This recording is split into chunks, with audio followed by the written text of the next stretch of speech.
10 రోజుల లోపల రాష్ట్రానికి సంబంధించిన ప్రతి ఒక్క టెక్నికల్ ఎడ్యుకేషన్ ఎవరైతే ఉచ్చరిస్తారో ఆ విద్యార్థులందరితో కూడా కలిపి వికారాబాద్ లో కొనే మహాధర్నా కూడా మా ఇంజనీర్స్ కి ఫామ్ ఫిల్అప్ చేయడానికి సీఎం సార్ ఇంతమంది ఉన్నాం.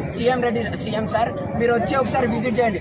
గవర్నమెంట్ పాలిటెక్నిక్ విజిట్ చేసినాక మేము కూర్చున్నాక మాకు ఫామ్ ఫిల్అప్ చేయడానికి రాదా, మీకు ఫామ్ ఫిల్అప్ చేయడానికి రాదా, అప్పుడు మాట్లాడదాము. ఉన్న కాలేజీలను తీసేసి వొకేషనల్ వేస్తారా? ఇదేం న్యాయం? జీవో రద్దు చేయమని పాస్ చేస్తారా? ఒకసారి వచ్చి విజిట్ గారు మీకు వికారాబాద్లో ఉంటారు కదా, రండి ఒకసారి విజిట్ చేసినాక పాలిటెక్నిక్ ఎట్లున్నది, అసలు ఏం జరుగుతున్నది మీకున్న గ్రూప్లో తెలియదు. కానీ మీరు సీఎం అయిపోయారు. అది ఎట్లా అయిపోయారో మీకే తెలుసు. మీరు అంతుంటే ఫామ్ తీసుకురండి, మేము ఏమకుండా కూర్చుంటాము, మీరు మామూలుగా కూర్చోండి, మేము ఫిల్అప్ చేసామంటే అగర్స్తే మీరు రాజీనామాకి రెడీ కావాలి. రెడీ అయ్యారంటే ఎప్పుడే మేము రెడీ. జీవోని ఎంత డబ్బులు అప్లై చేస్తే అంత లేదు. కాదంటే మా స్టూడెంట్స్కి ఉన్నది, మేము ఎట్లా అట్లా చేస్తామో గుర్తుపెట్టుకోండి. ఈరోజు విపక్ష పార్టీలకు సంబంధించినటువంటి అటు టీఆర్ఎస్కి ఇటు బీజేపీ పార్టీ తరఫున మేము విద్యార్థులకు పూర్తి మద్దతు తెలియజేస్తున్నాము. వికారాబాద్ జిల్లా ముఖ్యమంత్రి ఈ జిల్లా అని చెప్పుకుంటావు కానీ ఈ జిల్లాకు చేసింది ఏం లేదు. అసలు నిజంగా ముఖ్యమంత్రి చదువురాని ముఖ్యమంత్రి కాబట్టి ఈ రకంగా సమగ్రమైనటువంటి ఆలోచన లేక ఎవరో నేను తప్పుదో పట్టిస్తున్నారు.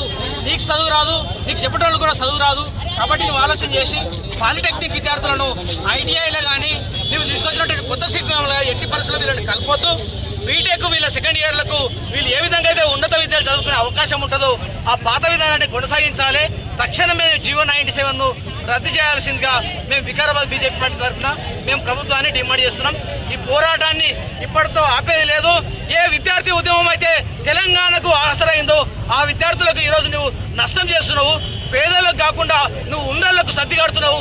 ముఖ్యమంత్రి గారు నువ్వు బయటి రాష్ట్రాలకు పోయేదంతా ఇక్కడ సంపాదించుకొని బయటి రాష్ట్రాల్లో నువ్వు దాచుకోవడానికే పోతున్నావు. దాచుకోవడానికే నీ ముఖ్యమంత్రి పని సరిపోయింది. ఏ ఆకాంక్ష కోసం అయితే తెలంగాణ వచ్చిందో ఈరోజు పేద విద్యార్థులకు నువ్వు అన్యాయం చేస్తున్నావు. కాబట్టి విద్యార్థులతో పెట్టుకున్న ఏ గవర్నమెంట్ కూడా ముందర వాడలేదు. కాబట్టి తక్షణమే జీవో 97 వెనక్కి తీసుకోవాల్సిందిగా మేము ప్రభుత్వాన్ని డిమాండ్ చేస్తున్నాం.